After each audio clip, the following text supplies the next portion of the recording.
O Arquivo Sonoro de Galicia, un programa do Consello da Cultura Galega, comprácese en lles presentar un documento de singular interese. Trátase dunha das derradeiras conferencias pronunciadas polo mestre da oratoria galega contemporánea, don Ramón Otero Pedrallo.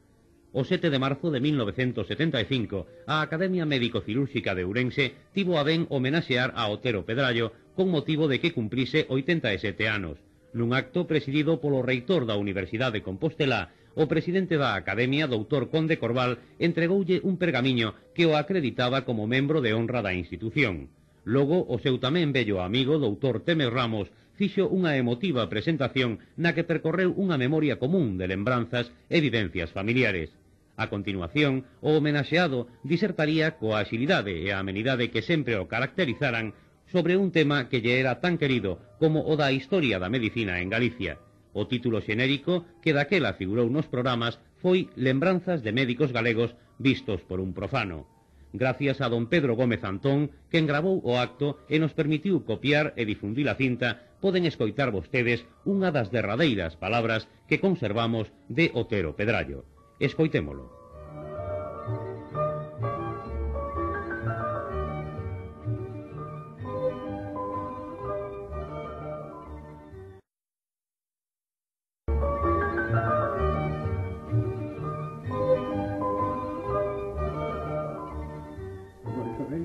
Señor director del Instituto, señor vicerrector de la Universidad de Santiago, miñas donas e meus señores.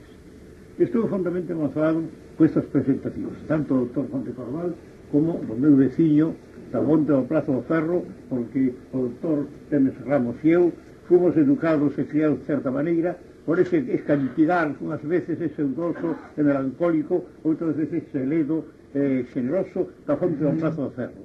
Esa fonte é unha das maravillas de Ourense, esa fonte exclaustrada que posiblemente pensa de cais de Sosa da Doceira, pero está contenta no corazón de Ourense. E con permiso de ustedes me vou a sentar porque pesan moitos anos.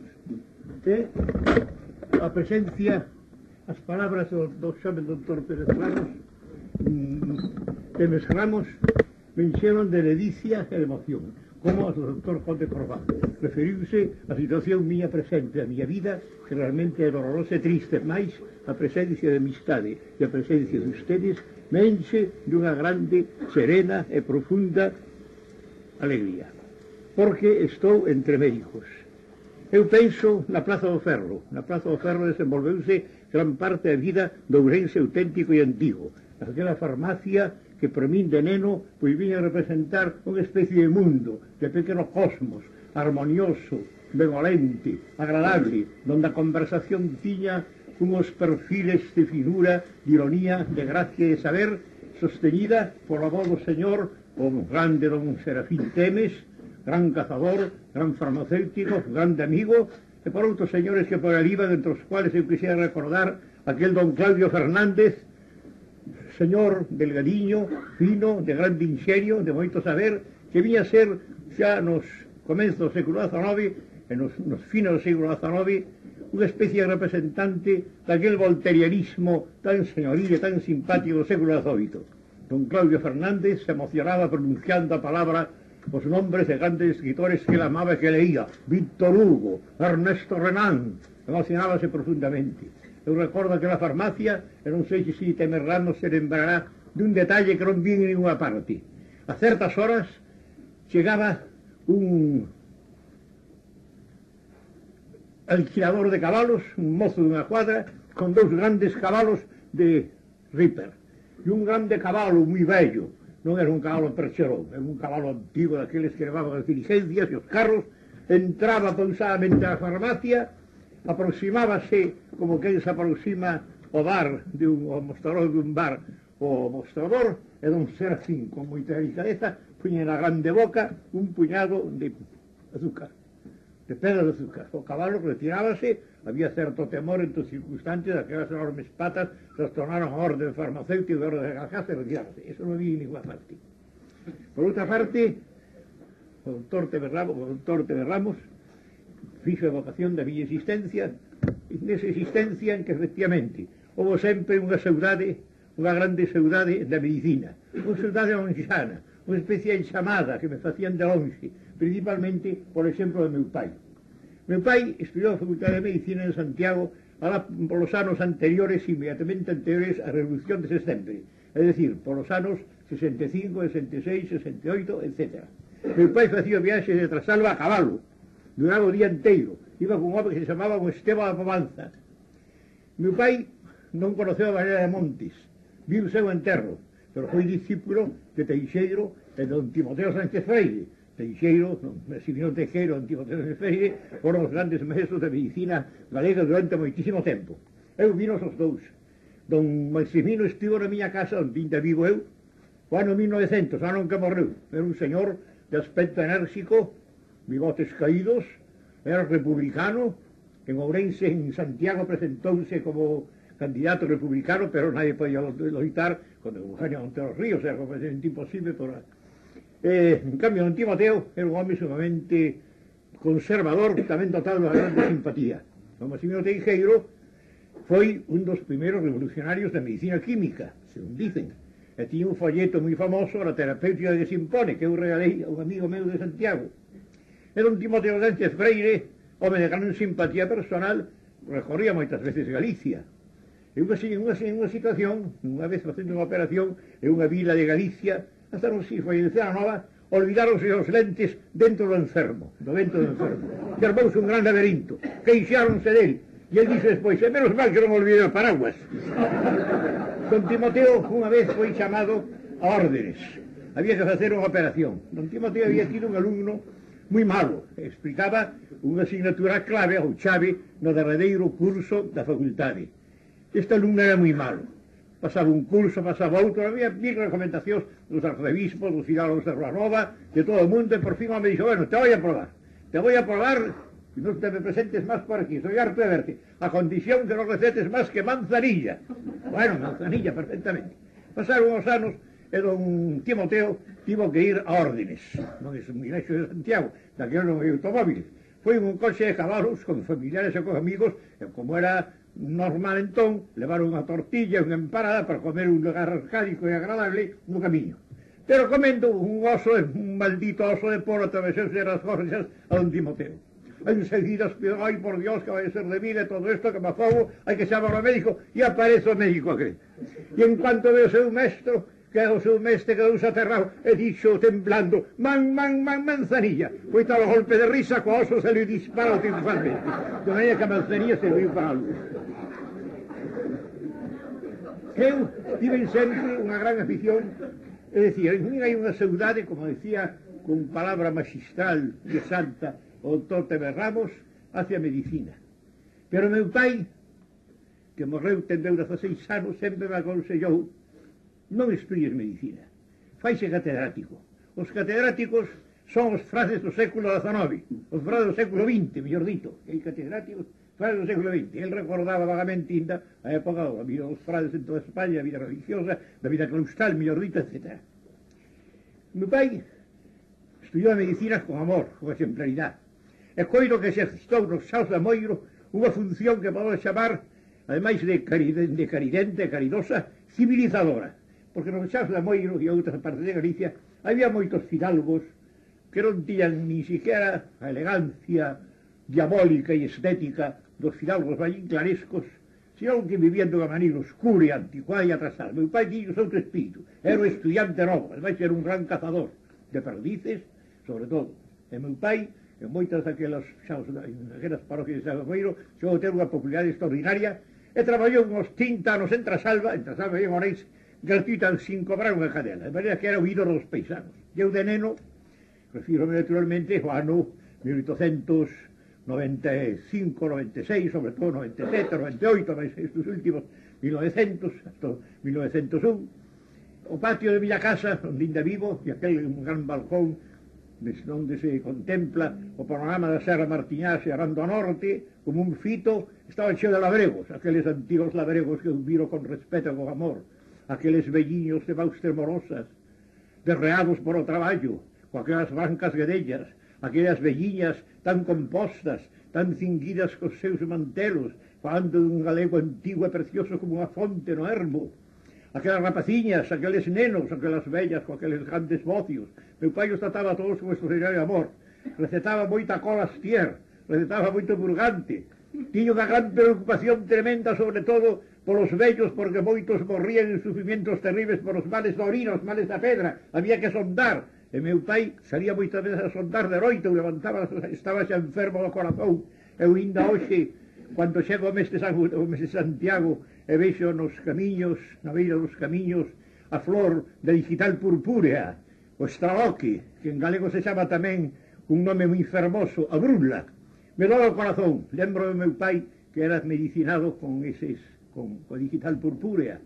E ainda na casa de Trasalba hai momentos en que parece que o sinto chegar, porque o gran portón que el fixo, que el construiu, o que el mandou construir, ten ainda unha especie de salaio cando se abre en certos momentos, parece que el chega de fora, sempre rodeado por alegría e por o dos paisanos. Decían os vellos de labregos: don Enrique, usted cando chamemos, cruce dereito todo, non teña, métase polo medio dos sembrados, métase polo medio das vidas, hai que chegar inmediatamente xunto ao enfermo, a carón do enfermo. Meu pai viña demais de o amor ao paisano e o amor ao pobre, tiña alegría extraordinaria do seu temperamento, que conservou sempre moita gracia de estudiante compostelán, estudiante un pouco rebelde, un pouco revolucionario, amigo da poesía, romántico, etc. De maneira que era como si fora unha especie de ventillo ao norte de Martillá, e un fogar apagado, en calquer fogar triste, con enfermos, con pobreza. Moitas veces me decía que por o brazo do médico saltaban os piollos nas camas, moitas delas feitas sin lana, nin colchós, nin xenio, con simple palla, saltaban os piollos. Era como un vento que nunha lareira chea de cinza levanta unha nova chama alegre. Por iso, ainda hoxe, a xente de Trasalba e as xentes das parroquias inmediatas que el consultaba tamén, sobre todo o ventoso Palmés, o alegre Parada, o grave, profundo e rico Santa Cruz de Rabaldo, pois todas aquelas xentes conservaban os vellos, xa ahora xa morreron todos, ahora todas aquelas xentes que eu miraba con curiosidade, con amor, con respeto, que a veces me agarimaban porque era o fío do médico, me regalaban cousiñas bonitas que traían eles no monte, flores e cousas feitas con suas navallas. Pois todas esas xentes agora son os paisanos antigos que están dormindo nos verdecentes adros parroquiales das nosas parroquias, a terra máis fermosa, a terra máis noble, a terra máis fidalga de Galicia, que nunca pagou foro, nin o rei, nin o monxe, nin o obispo, nin o capítulo, só pagou sempre foro a Dios. A terra realmente terrible, a terra máis grande de Galicia, porque está formada cos osos e coa carne e coa médula daqueles paisanos estebados e cangados que foron os que criaron a beleza de Galicia, fixeron dun Penedo Ermo, fixeron este xardín maravilloso do occidente, que pode ser, se queremos todos, co tempo, pode ser o berce e o centro, o corazón da civilización céltica. De todas maneiras, a miña vida de neno tiña seus medos. Naquela época, sobre todo as xentes, as xentes do servicio, gustaban de asustar rapaces. Había fantasmas. Falábase dun gallón que andaba por as rúas, por os canellas de Trasalba. Había sido enterrado co hábito de San Francisco e aproximábase o señor Ambrosio de Fondo de Vila. Ambrosio, meu amigo, que traballase na miña casa, vai por unha fouce gateira e rachame este hábito, que morro de frío por estes campos e quero entrar no purgatorio. Tiene que facer o señor Ambrosio. Falábase de moitas cousas, falábase tamén de unha señorita moi distinguida, moi fina, moi fermosa, unha daquelas rapaciñas ideales que aparecían nos poemas de Bécquer, de Espronceda. Había morto en un pazo, xa da Moeiro, máis ao norte. Esa rapacilla, mellor dito, a rapacilla se había casado, pero morreu moi nova. Esa rapacilla foi enterrada por designo dos pais con todas as súas alaxas, co aderezo de noiva, coas pulseras, cos brincos, tan fermosa, tan paria, tan branca, naquela grande capela que parece unha iglesia. E a mesma noite de enterro, unhos cuantos abades carlistas, facendo antes unha promesa solemne, levantaron a lousa e se apoderaron de todas aquelas alaxas e deixaron un papel. Isto non é un roubo, isto é un anticipo que ilustre casa de tal, vai o partido de Don Carlos, e cando triunfamos, xa todo de volta. Todo isto facía con un rapaz que era un sensitivo, que leía Chateaubriand e leía Lamartine, moitas veces lendo a Chateaubriand, a grande mau do meu pai, a mau que eu veneraba e bicaba como se fora a mau dun santo, e para mí non era, se pasaba e me decía: sí, estás lendo a Chateaubriand, grave escritor, moi presumido, pero nos tronxo 100.000 fillos de San Luis. E estas cousas todas. De maneira que eu, naturalmente, sempre tive ese deseo da medicina. Na miña casa había libros no medio despacho do meu pai había libros que hai aínda. Eu recordo, por exemplo, que me inspiraba antipatía, non sei por qué, un libro en 4 ou 5 tomos, en tela moi blanca, en papel moi blanco, de letras moi negras, que era a medicina legal do doctor Mata, o doctor Pedro Mata, que era de Reus, aquel famoso doctor Mata que foi alcalde de Madrid, home moi célebre, xa falaremos de propósito de Banana de Montes, que tivo, era o que vivía naquela casa nunha casa onde tamén viviu Banana de Montes, na calle antigua de Cantarranas, en Madrid, que hoxe a calle de Cervantes, que desemboca na rúa de León, cerca do Ateneo de Madrid, cerca da calle do Prado. Ali vivía tamén o famoso dramaturgo, comediógrafo moi alegre, grande risa española, en riojana, don Manuel Bertón de Roserrero. Se moita xente iba a ver a Bretón, iba a ver a Bretón, e equivocábase por chamar na Porta de Mata. Eran cómicos e eran escritores que espiaban unha recomendación. E entonces o doctor Mati incomodado puxo el letreiro que decía: en esta mi habitación no vive ningún Bretón. Entón subiu Bretón de los Herreros, viu aquelo e dixo: que carai es este? Puxo outro letreiro: en esta mi vecindad hai un médico poeta que al fin de cada receta pone mata, e es verdade. De maneira que aquel libro non me gustaba, en cambio eu leía con amor, con entusiasmo, las lecciones clínicas do doctor Trousseau en el Hotel Dieu de París. Para mí o doctor Trousseau era, como dixéramos, un maestro non do Hotel Dieu, que non entendía leín, recordo toda preciosa lección sobre tisis galopante, unha cousa romántica que xa non existe. Leín tamén a lección sobre a cólera, que estuvo moi de moda. Despois en París, despois de moitos anos, tive unha gran emoción cando vi no grande anfiteatro da Sorbona o retrato deste doctor Trousseau explicando as súas conferencias no grande anfiteatro de Sorbona por Philippe de Chavannes, un dos grandes médicos daquela época da pintura francesa. Para min, o doctor Trousseau era como un maestro do Colegio de Francia, como Michelet, que era unha miña adoración de neno, ler as historias de Michelet con aquela pasión, aquel fogo, aquel entusiasmo, ou Renan. Meu pai tiña moitos amigos, e entre estes amigos vamos a recordar uns cuantos médicos. Señaleiros con nome dele, don José, don Antonio, un don Eladio, dous don Antonios, chegan ben. Eran homes interesantísimos, homes de gran conversación. Claro, estamos na época de Cánovas, estamos no gran sistema da renovación que Cánovas quería que fora a reconciliación. Era a época en que, claro, xa non os homes eran xa vellos, estaban cansados de xóvenes, os habían sido puros carlistas, puros tradicionalistas, que se mataban pola bella tradición española, outros republicanos ardentes, dispostos a morrer nas barricadas. E claro, de maiores había que transigir con aquel sistema todo imposto por Cánovas del Castillo e por toda a organización dos partidos turnantes da regencia.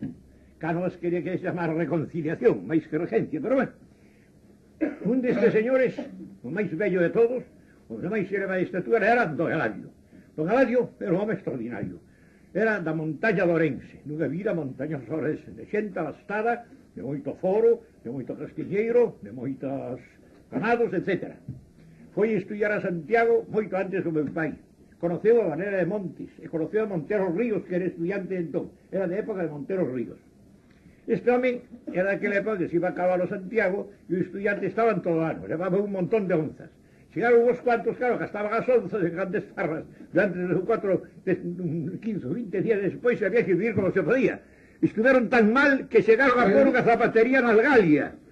E víronse 3 estudiantes de grandes fachas traballando co su vela, como se foran maestros con a prima, remendando os zapatos, tiveron gran éxito. E pasaba unha fame tremenda. E ademais había un veciño, posiblemente de malas intencións, que sempre penduraba un gran xamón en frente de súa ventana. E as miradas eran ardentes con aquel xamón. Este señor era amigo de Montero Ríos. Naquela época Montero Ríos, sabe ustedes que Montero Ríos é un personaje estrictamente compostelán. Eu coido que se detén calumniano moito. Hai unha figura no século XVIII que é don Manuel Ventura Figueroa, o patriarca de Indias e fundador da famosa institución Figueroa, que se parece moito a Montero Ríos, só que don Manuel Ventura Figueroa, os dous naceron fillos de ciruxanos modestos, flebotómanos do Hospital de Santiago. Os dous naceron, de certa maneira, no ámbito das salas daquele Hospital de Santiago, aquele antigo Hospital de Santiago, do qual temos que falar necesariamente, foi onde nasceu a antiga tradición de Galicia.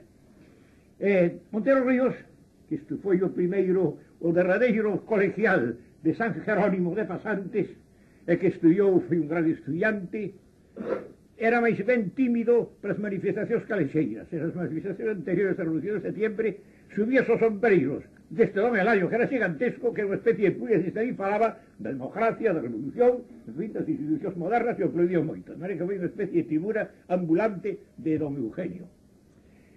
En aquela época, don Eugenio Montero Ríos era atacado por as vellas de Santiago, salidas as novenas desas seráns grises, tan encantadoras de Santiago, que chove mainamente, viñan pasar en Voltorajota o pequeno Montero Ríos, e chave Montero Lutero, Montero Lutero, Montero Lutero. Outros estudiantes, de voz así un pouco sombría, de tipo un pouco diabólico, envoltos nas capas, se asustaban as vellas, dicindo: yo soy Churruchau, porque eu sempre recordo daquel crimen tremendo de Churruchau, e todas aquelas historias. Despois Rúa Figueroa, antes desto, Rúa Figueroa as estructurou dun drama disparatado, pero que tuvo un gran efecto tremendo na clase intelectual. Este don Eladio tiña particular notable gorense, e é que non dormían toda a noite, tiña medo a morrer de noite, nas tinieblas. Metíase, estaba toda a noite, pois, estudiando, lendo, parolando con os sereros, falando que xente pola calle, e non se agitaba hasta que o sol non tiña unha cuarta de cima do horizonte. Entón metíase na cama e despertábase unha. Comía e salía a recorrer un gran cabalo. O seu cabalo era enorme, a recorrer os camiños dos arredores e consultar os enfermos. Todo era grande, o bigote, o bombín, o cabalo, en un comercio moderno que foi o primeiro moderno de Ourense, que era tamén liberal como él. Metíase por unha porta e entre os gritos dos manceros aterrados que iba a romper todas aquelas cousas bonitas que le tiñan disposto. Salía co cabalo moi amestrado. Era aquel que contan, unha vez indo de prisa e por cabeza de vaca ou por Pousada, apareceu unha muller: "Ai, don Eladio, que está meu amigo tan malo, que leva moita prisa", e coa fusta e tomou o pé, e tomou o pulso. Conso de esas cousas. En fin, outro, o primeiro don Antonio, era un home como o pai do meu pai. Era un home como o meu pai, compañero do meu pai, áspero, bronco, que falaba sempre galego, non é para que a xente fina non acostumbraba a falar galego en general.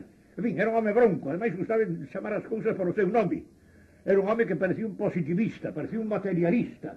No fondo era un romántico exagerado, era un romántico ardente.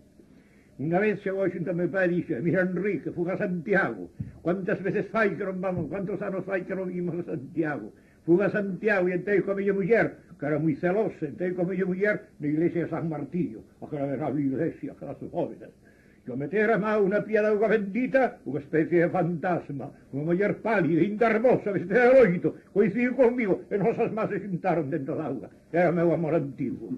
Sentí unha especie de emoción, unha especie de corriente magnética, me recorreu o corpo, e mi muller conoceu e dixe: "Vámonos aquí enseguida". Esas cousas non acontecen hoxe. Estamos en pleno romanticismo. Isto é algo así como algo de Lamartine, ou como algo de Chateaubriand. Este don Antonio era un home dunha conciencia escrupulosísima. Era un home, un verdadeiro santo. Un home que choraba cando tiña que cobrar, pouco que cobramos enfermos. E que cando calquer manifestación de injusticia así facía sufrir enormemente. En cambio, había outro don Antonio, que ese don Antonio xa era un epicúreo, un solteirón, que tiña fillos pero non se quería casar, porque decía que a libertad do home, que era unha libertade excedente, leía moitos libros, foi alcalde de Ourense, practicaba unha filosofía de Cusén, máis ou menos, para aquela época contaba moitas cousas de Santiago. Amigo meu, díxome, por exemplo, ahora adiantan moito, querido Enrique, e meu pai, adiantan mucho las ciencias, hai que ver que formulaciones químicas hai ahora. Ahora ya no se recomienda, ¿no te acuerdas, Enrique? Sí que me acuerdo. Aquella de Valenta arábica, la de Valenta arábica.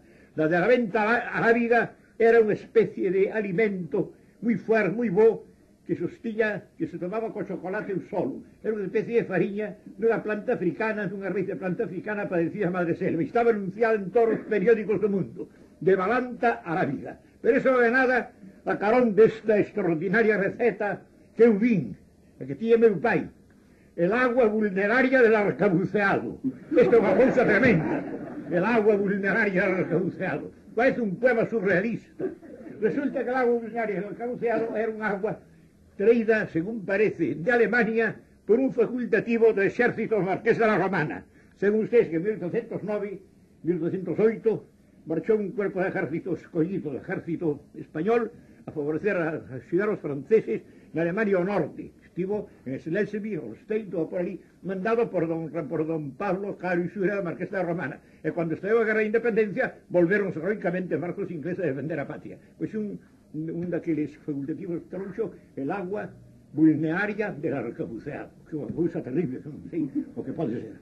Se falaba de moitas cousas, especialmente se falaba de médicos composteranos. Todos estes señores habían conocido a Varela de Montes, os maiores como meu pai non existiu. Aquí o Dr. Temes acaba de publicar un libriño realmente precioso, de crítica fina, de crítica creadora, sobre a labor e a posición da Perla de Fonseca, como se chamaban a Varela de Montes. Varela de Montes ten sido moi estudiado, incluso tivo moita fama, sobre todo por o seu ensaio de antropología. Cando o ano 1875-78 o sentiño catedrático de Historia de España, don José Fernández Sánchez, de Universidade de Santiago, que é unha especie de santiño tan bo que tiñan que esconder e tiñan que apartar os pobres, porque se non tiña un duro, sacaba a chaqueta e a daba. E unhas veces chegou a súa casa envolto na capa e a chaqueta quedaba nas mãos dun pobre que lle pedira. Pois cando este señor con catedrático de medicina chamado Freire fixe un viaxe a Xerusalén, encontraron en no Cairo un catedrático de medicina, junto era médico, que tiñan como libro ensayo de texto, ensayo de antropología de Varela de Montes. Foi unha gran cousa. Varela de Montes era un home humanista, sabía, como todos os médicos entonces, moi ben o latín. Era un home que citaba constantemente a Ovidio, sobre todo a Lucrecio. O poema de Lucrecio, de Rerum Natura, foi un poema moi leído naqueles tempos. Realmente, o poema de Lucrecio é un poema realmente fantástico, maravilloso. Ten a fonda tristura de todo materialista, pero conócese debaixo daquelo un alma de creador, un alma maravillosa, vese palpitar o corazón do universo. E realmente que un sinte moito, que non se eleve por encima deso, que non se levante por encima deso, pero pensan que este Lucrecio, dícese, estou diante dun gran maestro da literatura latina e casi non me atrevo a falar destas cousas. Dícese que morreu víctima dun filtro de amor, este grande poema. Eu recordo, foi citado por o Dr. Temer Ramos nas súas maravillosas palabras, que poucos días antes de morrer don Marcelo Macías no seu casa do Couto, eu que iba a visitarlo moitas veces por as tardes, e lle preguntaba cousas da súa vida e ele explicaba con moito amor a antigua España que ele conocía como nadie, porque eu tive a sorte e a melancolía, pero no medio de toda unha sorte de ser alumno e amigo, me atrevo a decir, dos dous derradeiros humanistas de tipo antigo como en España. En Ourense, en Galicia e en España todo, don Marcelo Macías y García, e en Madrid, don Antonio González de Rabín, andaluz, que había sido compañeiro de don Marcelo na cátedra de Castelar, con alumnos e de outros maestros antes da Revolución de Setiembre. Eran os dous últimos que sabían as lenguas antiguas con aquela fe, con aquel entusiasmo, con aquel respeto dos humanistas do Renacimiento, como Poxio ou como Erasmo. Non se atrevían a desfacer a palabra. Hoxe a filología encantadora, arrebatadora e maravillosa, pero fai o análise espectral da palabra. Aqueles non se atrevían a desfacer a palabra. A palabra pasaba incólume de unhas e outras generacións, levaba consigo como unha lampada, como unha antorcha, a súa luz maravillosa.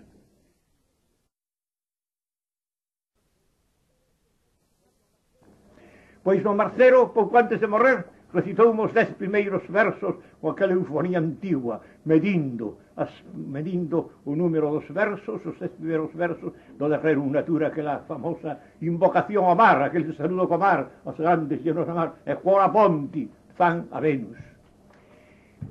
Falábase de moitas cousas, por exemplo, falando de Varela de Montes, recordaban os tempos de segunda gran invasión colérica que tivo lugar en Galicia, que foi polo ano 1853 e 54 e que atacou sobre todo a Pontevedra e a Vigo. Empezou en Vigo, saben ustedes que a primeira invasión foi moito antes, alá por ano 30 e tantos. A primeira invasión tivo víctimas ilustres, entre Hegel morreu da cólera, como morreu o emperador Nicolás de Rusia, e como morreu entre nós, pero en Madrid, aquel famoso Manuel, o famoso comisario de cruzada, grande orador daquela época. Pois o cólera este do ano 1853 empezou en Vigo. Ao principio os periódicos e moitos médicos non quixeron reconocer o cólera, porque prexudicaba grandemente os intereses de Vigo. E empezaron a decir que era unha manía uns cuantos médicos. O meu que foi un cirurgiano do Viso, que é cerca de Redondela. Metéronse con el terriblemente. Empezaron a decir, non, esa é unha especie de indigestión. Chamábanlle cólera gallego, cólera de ostras, de comer moito marisco, cólera de ostras. Pero Valera de Montes encargouse do asunto, foi alá, estudiou a cousa e demostrou que era exactamente o cólera, o famoso cólera morbo asiático, que foi un azoute durante tanto tempo de Europa e do mundo. Morreu moita xente, sobre todo en Pontevedra. Houve días de morrer 15 a 16 personas, un verdadero pánico. Despois saltou a Ría da Rosa, saltou a Prado da Carmiñal, pero entrou en Santiago. En Pontevedra estaba o Padre Solla, que despois foi un famoso pregador, o Padre Solla da Orden de Santo Domingo, e un dos restauradores da Orden de Santo Domingo. En España está enterrado en un convento santanderino, na montaña, no convento de Caldas de Besaya, con unha hermosa sepultura, foi o restaurador daquele convento. O Padre Solla era entonces capellán das monxiñas de Santa Clara. Enfermou do cólera, e prometeu que se sanaba había de dedicar toda a súa vida a misión, que efectivamente fixo, e foi dedicou todo o resto da súa vida, que foi bastante prolongada, a predicar en toda España. Ser médico hipocrático, os médicos sempre son un pouco hipocráticos, como todos os filósofos, son todos os filósofos un pouco presocráticos, porque Hipócrates ten esa sencillez do clasicismo, esa primeira consideración do mal e das enfermedades e das estacións e de influencia das estacións sobre as enfermedades, etc., e sempre foi estudiado e cultivado. En Santiago mismo publicáronse versións, edicións en latín e en romance dos aforismos de Hipócrates no ano 1822 e máis adiante todo. De medio que ese sentido de Hipócrates hai que considerarlo con respeto. Valera de Montes lle tiña un gran respeto. En unha ocasión dice: se eu tivera solo un anaquiño dun oso deste grande home, o poría un altar e lle faría incluso unha especie de culto. Por eso, cando era decano de Medicina, cando era la Perla de Fonseca, cando era unha cousa extraordinaria en toda Galicia, quedou moi sorprendido e moi ferido cando leu o boletín do Colegio Médico de Castilla la Vieja, que é o Colegio Médico de Madrid, unha diatriba tremenda, moi documentada, do doctor Pedro Mata contra Hipócrates, e contra o hipocratismo español, tratando duramente a todos os hipocratistas españoles. Contestou elegantemente unha polémica, que todos os médicos conocen máis ou menos, está publicada, e unha polémica sumamente interesante. Está publicada non fai moitos anos. Valera de Montes era moi popular en toda Galicia. Unha vez andaba por Negreira e púxose moi enfermo. Era un home de pouca saúde, de aspecto físico un pouco demacrado, pequeno e flaco, en fin, enfermizo, pero un gran enerxía espiritual. Púxose moi maliño no paso da Chancela, e entonces houve que chamar, porque non había outra cousa, por un curandeiro. E o curandeiro que me aterrado a ver aquele señor. O curandeiro era de Porto, era un bello de Porto, un bello paisano que despois de examinalo, el dixe: tráteme usted como a cualquiera de sus paisanos. Despois se me dixo: oh señor, o que ten é frío, hai que darlle unhas fretas. E viñeron unhas mozas con aqueles brazos enérxicos, deronlle unhas fretas que por pouco non serían chispas, e o señor sarou perfectamente. Había tamén en Ribadeo un famoso médico que decían que estaba tolo, porque andaba sempre polos montes buscando plantas. Villa con sacos enteiros de flores e de plantas verdes e de plantas muixas, e non facía caso das consultas inderadas. E entonces foi a consultarse con Valera de Montes, un gran comerciante en viños, aqueles comerciantes fuertes e grosos que realmente foron conocidos tamén en Ourense, que viñan a vender ferro a Plaza do Ferro. Foi a Santiago a consultarse con Valera de Montes e Valera de Montes: pero en su país non está fuera de tal. Sí, señor, pero está tolo. Non, señor, non está tolo, consúltese con él. E este señor fixo de beber unha cantidad tremenda de ervas cocidas en auga quente, por pouco non reverta, pero empezou a sudar de unha maneira extraordinaria e curou de toda aquela cousa. Sobre os médicos, en fin, hai cousas moi... Desde logo, a Escola Médica de Santiago foi unha escola, e que é unha escola previamente digna de admiración. Modernamente ten feito estudios sobre as bibliotecas e os estudios dos grandes mestres de Santiago. Está acreditado que estaban á altura dos millores de Europa. Alemán pouco, sin embargo sabían alemán algúns deles, pero a ciencia francesa, a ciencia española e a ciencia italiana profundamente conocidas. Había, por exemplo, o doctor Olivares, había, por exemplo, outros moitos que en este momento non recordo exactamente. Hai que ter en conta que Santiago a Universidade de Santiago, na primeira mitad do século XIX, ahora non falamos da segunda mitad, tivo cabezas moi fortes e moi organizadas. Basta pensar en este mismo Valer de Montes, basta pensar en don Ramón de la Sagra, que foi unha figura do socialismo e das cuestións sociales de Europa verdadeiramente universal. Don Ramón de la Sagra, basta pensar en o autor do mapa de Galicia, catedrático de matemáticas sublimes, don Domingo Fontán, todos son catedráticos de Santiago. Basta pensar tamén en outros máis, que en este momento non lembro así exactamente. Por exemplo, en Parga. Parga, que foi ministro de Fernando VII, foi un maravilloso cientista, foi un bo filósofo e foi un gran mineralogista e geólogo para aquela época. E temos, por exemplo, a Casiano del Prado e outros moitos. Desde logo, a don Ramón de la Sagra, que non era médico, pero que tivo as físicas universales, hai un detalle, hai máis que un detalle, é un rasgo que significa como gran figura de Europa. En 1853, cando a guerra de Crimea, un grupo de polacos que vivían en París quixeron formar un corpo de ejército para axudar aos franceses e aos enemigos de Rusia a toma de Sebastopol. E entonces xuntaron, quen dirixía todo isto era o grande poeta Mickiewicz, o poeta nacional de Polonia, autor del canto del peregrino polaco, poeta maravilloso, poeta étnico, xefe de pueblo. E xuntáronse todos, había rusos, había ingleses, había xente de todas as partes de Europa, das patrias máis ou menos esclavizadas, pero hicieron presidente aquel señor Beisillo, pequeniño, que era da Coruña, don Ramón de la Sagra, con unha gran barba que lle chegaba hasta a cintura. E el presidiu, e falou Mickiewicz con ese fuego dos poetas. Hai que axudar a Napoleón III, a redención de Polonia, hai que debelar aos corrosos do norte, o feroz imperio ruso, etc. Pero levantouse don Ramón de la Sagra e dixo, non, todos os reyes, sean Napoleóns, sean Borbós, sean Valois, o que sean, son enemigos do pueblo. Non pode ser. E, efectivamente, creo que imperou o dominio de don Ramón a opinión de don Ramón de la Sagra. E, sin embargo, don Ramón de la Sagra, que sempre é diputado pola Coruña das Cortes Liberales, cando sabía, pois o ano 1800, despois da morte de Fernando VII, non votou a abolición da monarquía, non se atreveu en España. E houve diputados gallegos que sentaron na extrema izquierda das Cortes, que o primeiro que fixeron era deshacer eso que hai en el Palacio Oriente que se chama a monarquía. Foron diputados gallegos, algún moi conocido. De maneira que a vida de Galicia é sumamente interesante, a historia e medicina de Galicia, que eu non a podo facer, non teño nin saber, nin condicións para facela. Habría cousas moi bonitas xa de tempos antigos e aparecerían momentos interesantes, por exemplo este, de Pedro Madruga. Pedro Madruga, sabe usted, foi un home terrible, pero un home sobre todo un humorista formidable. Pedro Madruga, entre outros moitos disparates que fixo, foi meter nunha gaiola de ferro o obispo de Tui, don Diego de Muros. E tivo ali 6 meses, pasando moi mal. Decían os compañeiros, mire, mire, señor Fidalgo Sotomayor, ten cuidado con ese obispo que é unha mala besta. O mate ou poño en libertad, que despois debe ser peor. Pero, en fin, cando puxo en libertad, resulta que saliu sano dun reuma que tiña.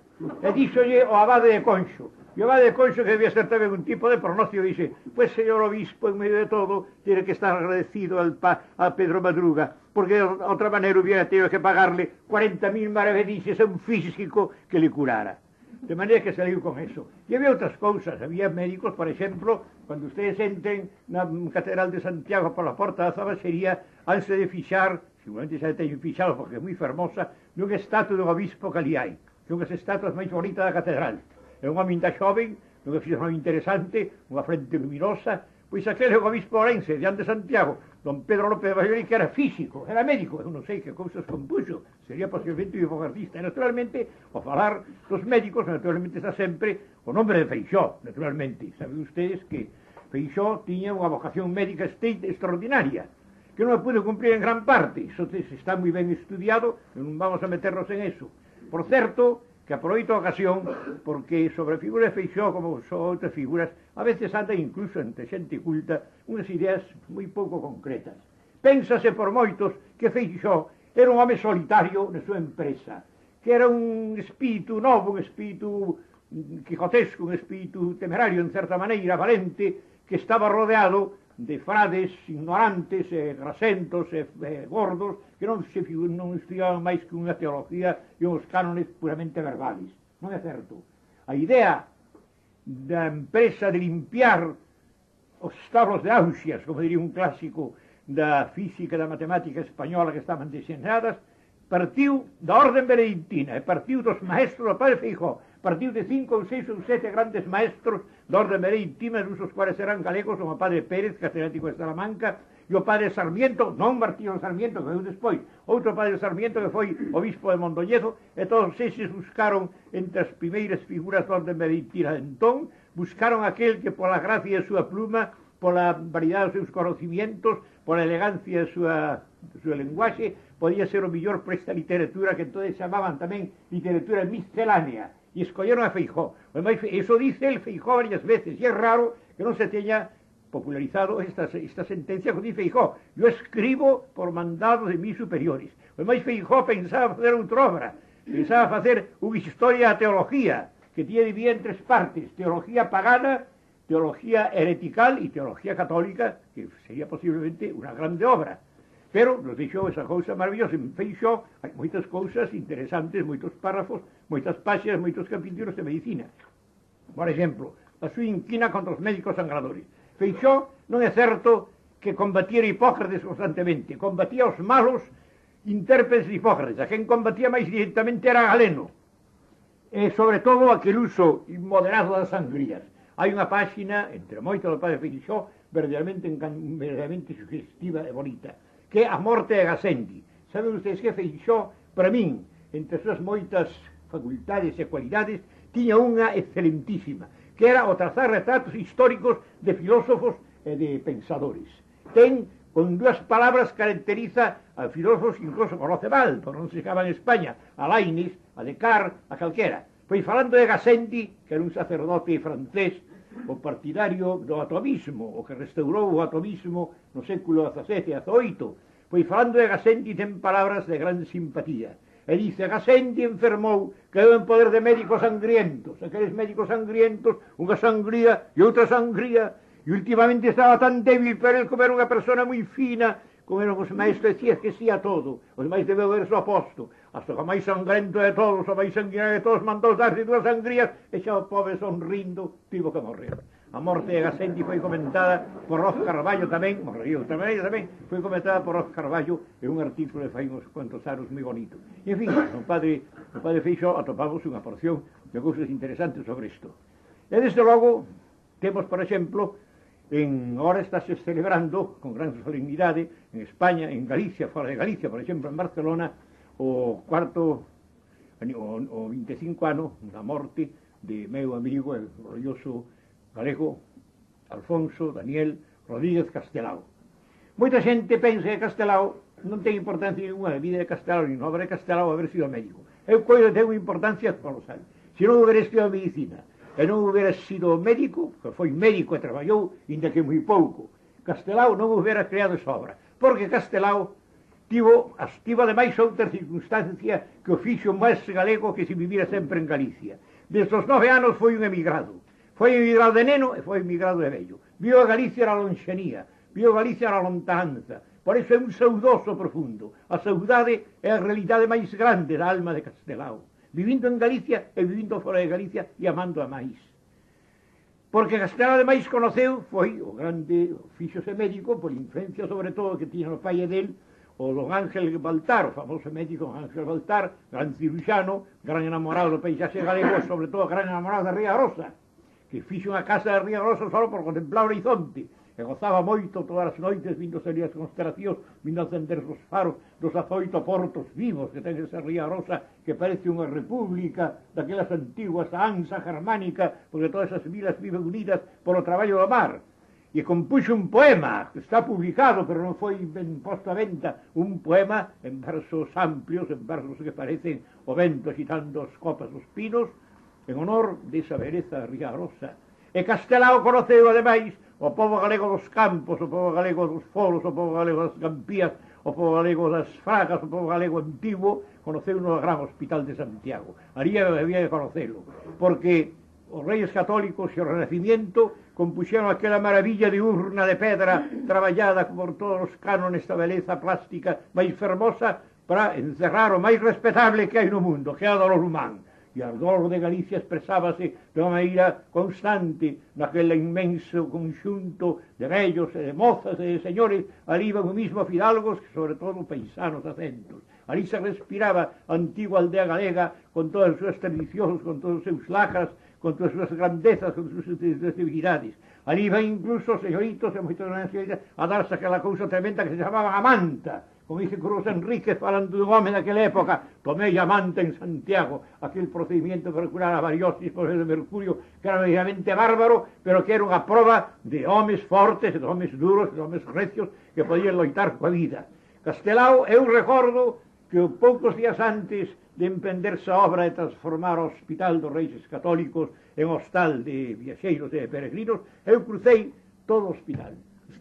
Tiña ese arrecendo que ten os outros outonizos, eses outros outonizos onde empeza a xuvia do mes de Santos e as follateiras estradas durante varios outonos teñen unha fragancia penetrante e hai unha melancolía e hai unha beleza particular da terra e na atmósfera. Ese cheiro, ese olor tiña toda aquela masa de enfermos e de enfermas, e sentí un cantar que eu nunca o cantar máis fermoso. Eu non sei se era ilusión.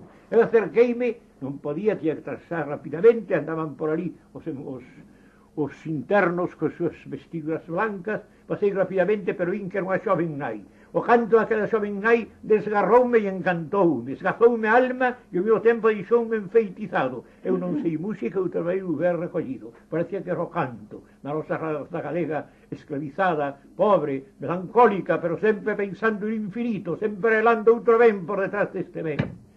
E, naturalmente, Castelao foi donde conoceu os paisanos, por eso se dibuixou tan maravillosamente, porque en Castelao vedes de fixar que na figura dun vello, da señora Juana, do señor Pedro, da antigo mariñeiro, de quen sea, terminado e os rasgos xenales da raza, cousa que non chega a atingir o outro dibuixante. E os dibuixos de Castelao non son a maior parte deles o que se chama caricaturas, son poemas, son verdadeiros poemas en prosa. Son poemas en prosa que están cheios de profundo sentido, de profunda filosofía e de profunda emoción. Por eso é moi interesante o de Castelao hubiera sido médico, porque o estudiante de medicina e o médico está moito máis cerca da verdade do home e da verdade da muller, cerca do leito da dolor, do leito da esperanza, que están os outros.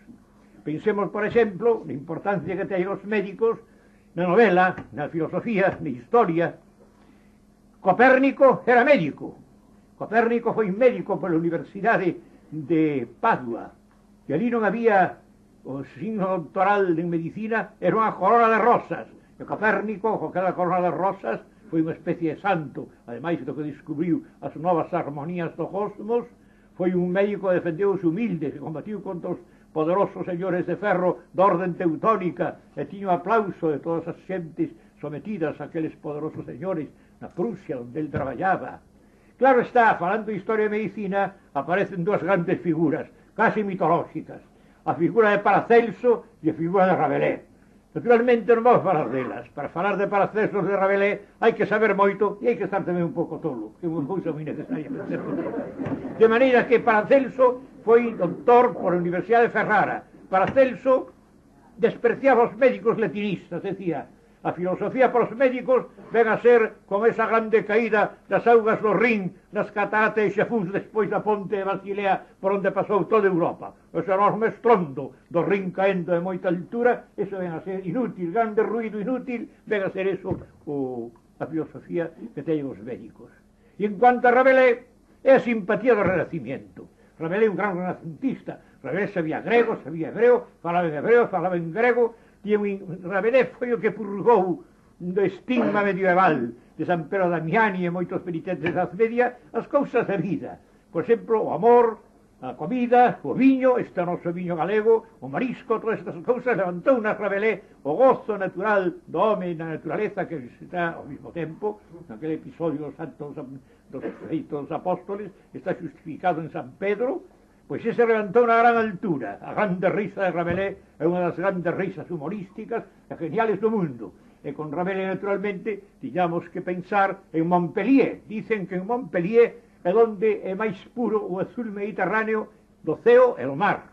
Montpellier está rodeado de colinas, de cotos aromáticos, entón dos de Fixier e tantos botánicos estudiaron a flor antigua antes de Linneo, cuando era sobre todo estudiada por los colores e por los acentos.